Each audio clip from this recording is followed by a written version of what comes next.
ऋतम्बरा जी, ये इल्ज़ाम मेरा नहीं है, राहुल गांधी का है।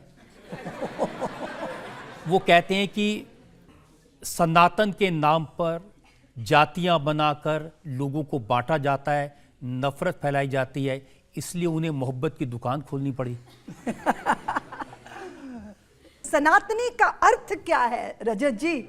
मनुष्यता को जीता है, मानवीय भाव को जो जीता है, पशु पक्षी जड़ जंगम सबका जिसने पूरा ध्यान रखा है, वो समाज जो धैर्य से संयम रखता है और राम होकर आता है तो शबरी के जूठे बेर खाने वाला।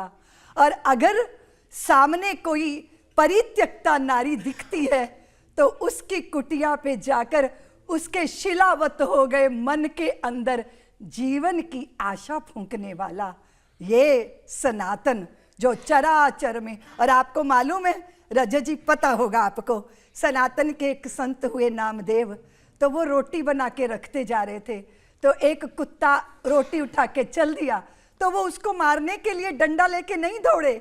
नामदेव ने बनाई रोटी, कुत्ते ने उठाई, पीछे घी का कटोरा लिए जा रहे, प्रभु रूखी तो ना खाओ, थोड़ा घी भी लेते जाओ, कैसी शक्ल बनाई तूने स्वान की, मुझे ओढ़नी उड़ा दी इंसान की।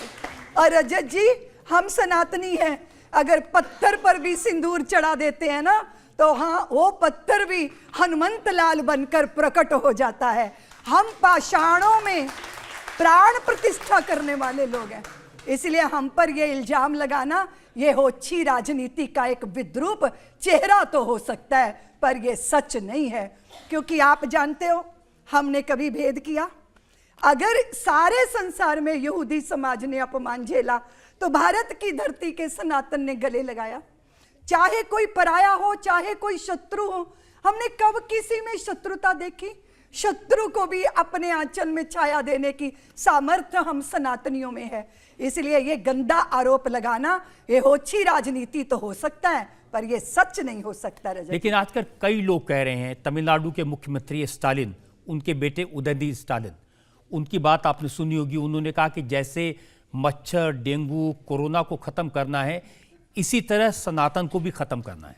अरे रजत जी, जो सनातन नहीं मिटा लंकेश की तलवार से, जो सनातन नहीं मिटा कंस की हुंकार से, वो सनातन क्या मिटेगा इन नेताओं की बकवास से।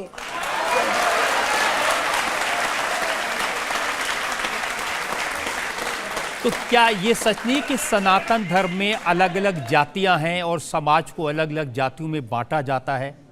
मैं जानती हूं, हम यदि आपस में बट जाएंगे, हिंदू चेतना के बिंदु धुंध लाएंगे, वाल्मीकि सीता को कैसे निभाएंगे, राम शबरी के बेर कैसे खाएंगे, हरिजन सवर्ण पिछड़ों के ये नाते, इन्हें तोड़ने की जो साजिश रचाते, उन्हें हम धूल में मिला के रहेंगे, हम भव्य मंदिर।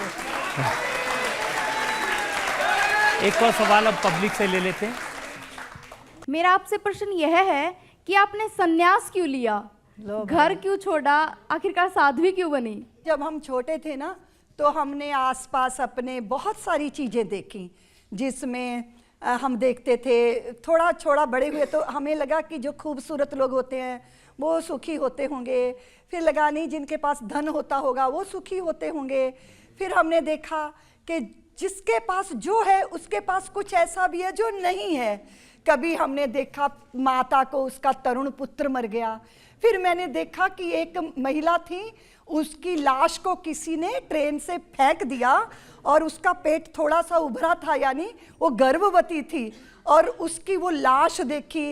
इस तरह एक नवजात बच्चा किसी कुंवारी माँ ने पैदा किया था, उसको मिट्टी के अंदर गाड़ दिया था, कुत्तों ने उसको खींच के बाहर निकाला, और फिर मैंने वो नवजात शिशु की छोटा सा शरीर देखा, तो मेरे बाल मन में फिर अंधे हमारे गांव में आते थे, तो मैं पूछती थी मेरी माँ से कि इस अंधी महिला को ये रक्त क्यों बह रहा है, क्योंकि मुझे नहीं पता था कि रजस्वला मासिक धर्म होता है। तो वो नंगी होती थी और उसके ये जो है टांग तक रक्त बह रहा होता था।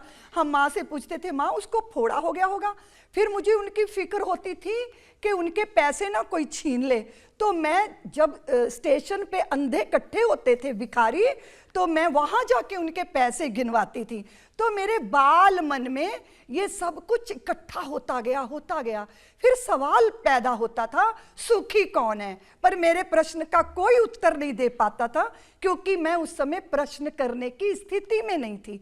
और फिर एक समय ऐसा आया कि मेरे चित्त का वैराग्य, और फिर मेरी एक पीटी टीचर थी, उनकी जो है एक मैगजीन थी, वो हर महीने आती, वो मुझे मिल गई। उसमें मैंने पढ़ना शुरू किया। तो मेरे एक बहुत अच्छे, मेरा बहुत उनसे प्रेम था। मेरे भाई की मृत्यु हो गई थी। फिर रक्षाबंधन का जब दिन आया, मेरा मन में और वैराग्य आया। मैंने सबकी रक्षा सूत्र बांधे, पर मेरे पास 55 रुपया थे। उसको लेके मैंने घर छोड़ दिया और हरिद्वार चली गई, मेरे उन प्रश्नों की तलाश में कि सुखी कौन होता है। फिर मेरे गुरुदेव मुझे मिले, उन्होंने कहा कि सुख के बाद दुख, दुख के बाद सुख होता है, पर तलाश हमें परमानंद की करनी चाहिए। मेरे गुरुदेव मिल गए, युग पुरुष स्वामी परमानंद जी महाराज। जिस लड़की का हृदय इतना कोमल था, जिसके मन में इतना वात्सल्य था, वो राम मंदिर के आंदोलन में घुस के ऐसे चंडी का रूप कैसे ले लिया? रजत जी, आप जानते हो कि ज्यादा रगड़ करो तो चंदन से भी आग पैदा हो जाती है। मेरे देश की परंपरा को इतनी गाली मिली है, इतना अपमान, हम अपने ही देश में शरणार्थी होकर जीने के लिए मजबूर किए गए। और मेरे गुरुदेव ने मेरे हृदय में राष्ट्रभक्ति की, धर्म के प्रति निष्ठा का बीज बोया। और रजत जी, उन्होंने हमें सायंकाल की संघ की शाखा दिखाई और कहा, रितंभरा तुम लोग भगवाधारी हो, पर ये बिना भेष धारण किए संत ही की तरह राष्ट्र के लिए तन समर्पित, मन समर्पित और यह जीवन समर्पित। तो रजत जी, मैं ये कह सकती हूँ कि मुझे प्रेरणा नहीं, मुझे वेदना मिली। मेरे देश का दर्द मेरे हृदय में हिमालय बन गया। और फिर मुझे लगा इस हिमालय से समाधान की गंगा निकलनी चाहिए। और फिर हमारे लिए तो कुछ था नहीं रजत जी, सुख दुख की झूठी चाह नहीं, अब जीवन मरण स्वप्न सा है, अब भला मृत्यु का डर कैसा, हम स्वयं मृत्यु को मार चले। इस भाव के साथ हमें लगा कि हम देश के अंदर हिंदू स्वाभिमान को जगाएंगे और सबको निश्चय करके ये कि हम अपनी मूल परंपरा के साथ जुड़े रहेंगे। तो मुझे ये वेदना मिली और फिर मैं इस कार्य में लग गई। और आप जानते हो, अपनों के लिए माँ सौहार्द वाली, प्रेम वाली होती है, पर दुष्टों के लिए चंडी बन जाती है। मुझे याद है उस समय मैं रिपोर्टर था, आपके भाषण सुनता था, एक एक दिन में 22 जगह आप स्पीचेस देती थी। हाँ जी रजत जी, क्योंकि मुझे ज़्यादा से ज़्यादा जो है वो जागरण करना था। और जब मैं अयोध्या गई रजत जी, मैंने भेष बदल लिया था। अब अभी हम लाए नहीं तो आप सब जनता को दिखाते भेष बदले हुए मैं कैसे गई थी अयोध्या। तो मैंने सोचा कि अयोध्या मेरे को ऐसे तो जाने को मिलेगा नहीं। तो ट्रेन में सब बैठे थे रजत जी, तो मेरे गुरुदेव संत सब थे, मैं प्रिंटेड सूट पहने हुए थी। तो सारे लोग कहते थे अरे मंदिर वंदिर नहीं बनना, ये सब राजनीति है। तो मैं ना, इसलिए कि मैं पकड़ी ना जाऊं, पुलिस मेरे पे शक ना करे, तो मैं मंदिर का विरोध कर रही थी। मैंने कहा ये सब पॉलिटिक्स है, कभी मंदिर नहीं बनेगा। इतने में रजत जी पीछे से एक आदमी खड़ा हुआ मेरे सामने, ट्रेन की बात बता रही हूँ। तो वो कहता है आप हिंदुओं की लड़की हैं। मैंने कहा तुम्हें कोई शक है? बोले नहीं नहीं, तुम्हारे दिमाग में भूसा भरा हुआ है, तुम जन्मभूमि का विरोध कर रही हो। बोले तुम्हें अगर अपना दिमाग ठीक करना है ना, तो साध्वी रितंबरा का भाषण सुन लेना, तुम्हारी बुद्धि की खिड़कियां खुल जाएंगी। और आप सोच सकते हो कि कैसे मेरे हृदय में हुआ होगा। लेकिन उसके बाद क्या हुआ कि मैं स्टेशन से तो सुरक्षित निकल गई, पुलिस ने मुझे नहीं पहचाना। आगे चल के मुझे लगा कि मैं अपना भेष पहन लूं। मैं अपने थाले में 3-4 जोड़ी कपड़े रखती थी रजत जी, जैसे प्रिंटेड साड़ी है, काले रंग का तांत्रिकों वाला चोला है, सलवार सूट है, पैंट शर्ट है, ये सब मैं रखती थी। बड़े बड़े गोगल लगा के कई बार निकल जाती थी। तो हुआ क्या कि यहाँ पे भी मेरे साथी ऐसे बैठे हैं जिनके घर में पुलिस ने मुझे घेर लिया रजत जी, और मेरे लंबे लंबे बाल थे। मैंने वो सारे बाल काट के एक मॉडर्न लड़की बन के मैं वहाँ से निकल गई। पुलिस शाम तक इनके घर को घेरे रही और सब साक्षी हैं उस बात के। फिर हुआ क्या रजत जी, जब मैंने अपना भेष पहना, मैं वहाँ से बाहर निकली तो पुलिस ने मुझे घेर लिया। बोले रितंबरा आप गिरफ्तार हो गई। रजत जी वो जो दरोगा था ना, इतना मोटा थुल उसका पेट, मैंने सोचा अब मैं गिरफ्तार तो हो ही गई, पर मैंने जागरण करना है। कानपुर की बात है, मैं एक चबूतरे का खंबा पकड़ के खड़ी हो गई, उस पे चढ़ के जय श्री राम जय श्री राम। मुझे देखते ही रजत जी सारी मार्केट बंद हो गई, लोगों ने शटर डाउन कर लिए और सारी वहां जय श्री राम के घोष लगने लगे। मैंने दौड़ लगाई, वो दरोगा मुझे पकड़ने के लिए पीछे पीछे, मैं कभी गली में जाऊं कभी सड़क पे आऊं, 1.5 घंटा रजत जी मैंने उसको इतना चकाया। बाद में वो मुझे कहते कि आप गिरफ्तार हो गई। मैंने कहा महिला पुलिस बुलाओ, अब महिला पुलिस आने में टाइम लगेगा। फिर महिला पुलिस आई रजत जी, उसके बाद वो कहते हैं जी आप बैठो, इस झोंगा टाइप की गाड़ी थी। मैंने कहा रजत जी उसको मैं झोंगे में नहीं बैठूंगी, मेरे लिए एम्बेसडर गाड़ी लाओ। मैं कोशिश कर रही थी, 2-2 ढाई घंटे मैंने ऐसे पुलिस को छका के रजत जी जागरण किया। बस एक ही भाव था कि राम जी करा रहे हैं, राम जी का काम है, राम जी के काम में काहे का विराम है, जिंदा रहे तो जग जीवन ललाम है, मर भी गए तो रहने को स्वर्ग धाम है, हमको तो काम बस राम जी के काम से, और राम जी का मंदिर बनेगा धूमधाम। आपने इतना कुछ सहा, इसीलिए आपके चेहरे पर इतनी प्रसन्नता है भगवान राम का मंदिर बनने की। मुझे ध्यान है एक बार तो आप स्टेज से कूद के भाग गई थी, पुलिस आपको ढूंढती रही। हाँ जी, वो नागपुर की बात है रजत जी। मेरा भाषण हुआ और उस समय मुझे टाइफाइड था रजत जी, 104 बुखार था, और मैं भाषण दिया, पसीना आया, बुखार तो उतर ही गया होगा, लेकिन कार्यकर्ताओं ने कहा कि साध्वी आपको गिरफ्तारी की तैयारी है। मैं मंच से पीछे कूद गई, मेरे साथ मेरी गुरु बहन थी रजत जी, वो साक्षी चेतना, वो मेरी लक्ष्मण, मैं उनका राम। अब हुआ क्या कि हम एक आरा मशीन में छुप गए, जहाँ पे लकड़ी का वो होता है कारखाना, फूस के बोरों के बीच में। हम सर्दियों की रात में रजत जी सारी रात मैं और साक्षी दीदी वहाँ बैठे रहे, और फिर वहाँ से मैं सुबह 3:30 बजे निकली।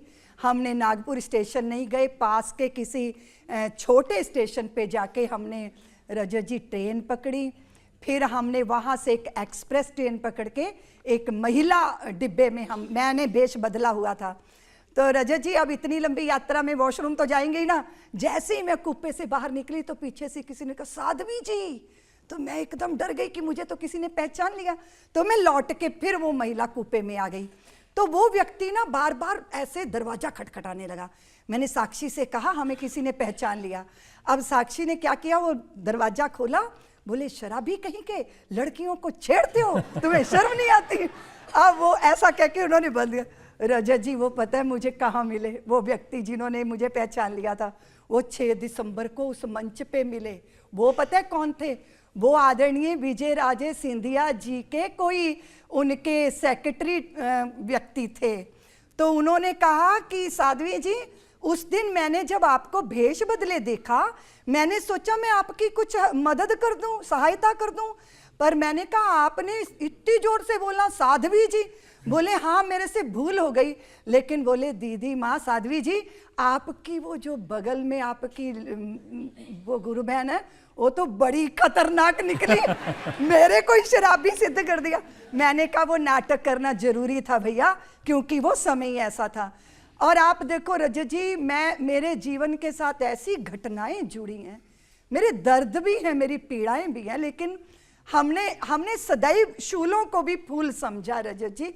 मेरे गुरुदेव की यही शिक्षा रही कि संसार में जब द्वेष की होली जलेगी तब हमें प्रहलाद होना ही पड़ेगा। रजत जी आप देखो कि मैं किसी विदेश की धरती पे हूं और मेरे लिए इतनी शिकायतें हैं कि जैसे चोर की तलाशी ली जाती है।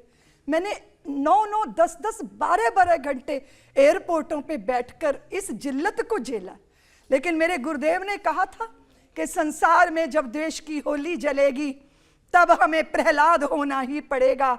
जानते हो झूठ कब तक जी सकेगा, सत्य के आधार पर जब तक रहेगा। सत्य पर आघात करने अब चला है, सोचिए तो अब कहां इसका भला है। अन्याय की सीमा अभी पूरी हुई है, अब उन्हें अभिमान खोना ही पड़ेगा। रात दिन लड़ते सदा लड़ते रहेंगे, सज्जन के पीछे दुष्ट पड़ते रहेंगे।